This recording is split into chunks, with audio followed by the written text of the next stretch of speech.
What if there's a better way to deal with this pandemic than endless lockdowns or placing all of our hopes on a vaccine? Something we could have done from day one that would protect both the vulnerable and the economy. This is something that I was thinking about a lot back in April, and I want to share with you this concept that I came up with back then, which I call zone theory. And so in this video, I don't really intend to convince you that this is the solution or this would have solved all of our problems. It's more to open up a new way of seeing problems in this way and hopefully give a bit of an insight into how I think and where this thinking has led me to today. Hi, if you're new here, my name's Alex Kennedy and I talk about co-living and community, creativity and tech, and how new forms of collaboration can bring these together to transform the narratives that underpin our society today, bringing about the systemic change that we need to get through the next 10 to 100 years. I know that might sound a bit intense, but it will make sense in the future, I promise. I have been surprised in this pandemic just how limited our ideas and out-of-the-box thinking has been towards some of the problems that we're solving. Don't get me wrong, there's been a ton of adaption, but I get the sense that we could be thinking far more outside of the box than we are. I mean, I've heard from the schools that they're literally giving people worksheets and just getting them to get on with their work, whereas really this could be a real amazing opportunity to remodel our education system and enable more self-directed work using the online world. But it feels like that opportunity has kind of been wasted. For someone like me, I've been fired up to solve some of these problems in the pandemic.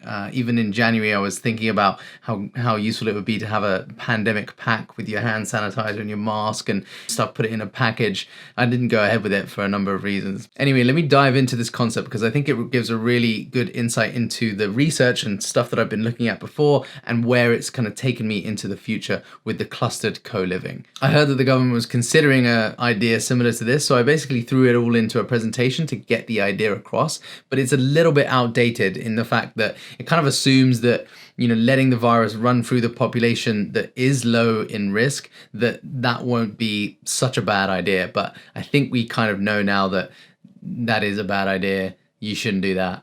You shouldn't do that. Case in point. But still, regardless, there's something to be said for giving people tools to create their own bubbles or just exploring alternatives and give people more agency in how they deal with this. Making decisions based on their risk rather than the command and control measures that the government puts forward, which kind of treats citizens like children. But anyway, let's dive into this concept and I'll show you what I mean. For simplicity, I've split up the population into 4 core groups. There's the high risk, which is roughly 65 plus, but I'm sure we can add in a lot more data into this knowing what we know now. There's the low risk. There's the supporters or carers or people that are likely going to be needing to interact with people who are high risk. And then there's the immune. This is anyone who's got the virus or has recovered from it, anyone who's had the vaccine, that kind of thing. The fact that everyone is mixed causes a huge amount of problems. So the medical staff go back to their families and this causes a lot of risk that they're bringing the virus back to them. The elderly are more isolated than anyone for an extended period of time. And finally, businesses get shut down because everyone needs to basically stay at home and it just causes all this disruption to the economy. So the solution I came up with was zoning.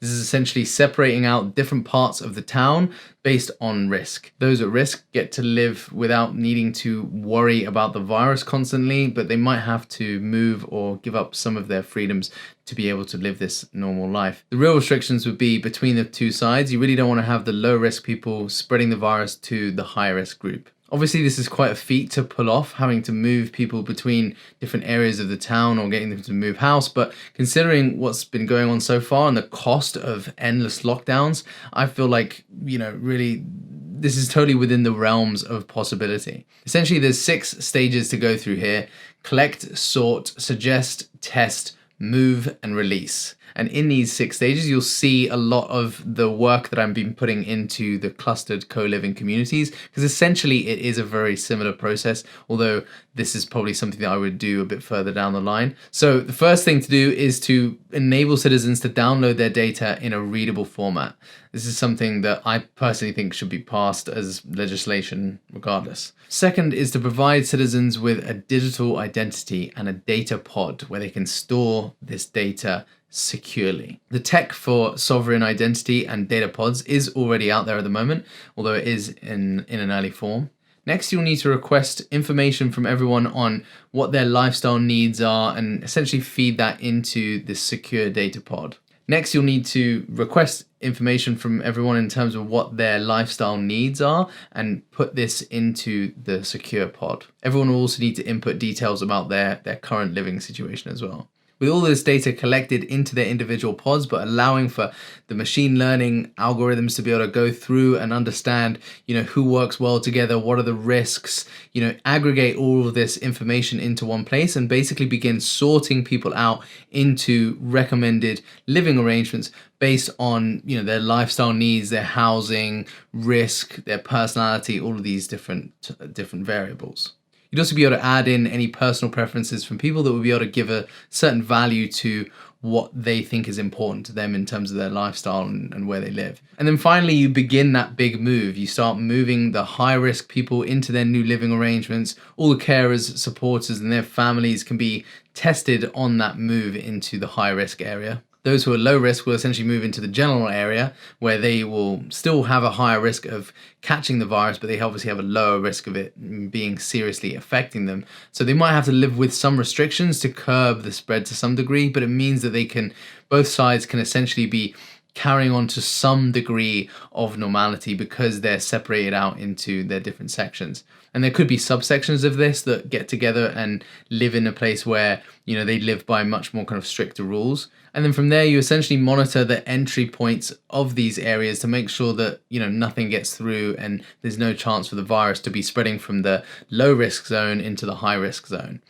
But it essentially allows for the economy and most of life as we know it to kind of continue in some sort of sense of normality, or at least get to herd immunity in a far quicker way. So that's it. That's zone theory. Now, obviously, letting the virus run through the population isn't great for mutations. However, this technique could easily be applied on smaller scales just to allow the vulnerable to have, more of a life and more of that social contact and care. Not to mention the potential it could have in, digital identity and data ownership and even just local community building. Our government in the UK always talks about their response in terms of a wartime effort, but honestly, I don't really feel like I've seen the will or the innovation that would warrant that kind of comparison. So to wrap up, this theory applies a lot of the same techniques that I'm planning to use in curating purpose-driven people into co-living clusters. This is a project that I've been working on, and if you want to see where I'm at with it, then you can follow me on Twitter where I'm working in public, or you can check out some of the other videos that I've been making around this topic. But once again, thanks for watching, friends, and I will see you in the next video.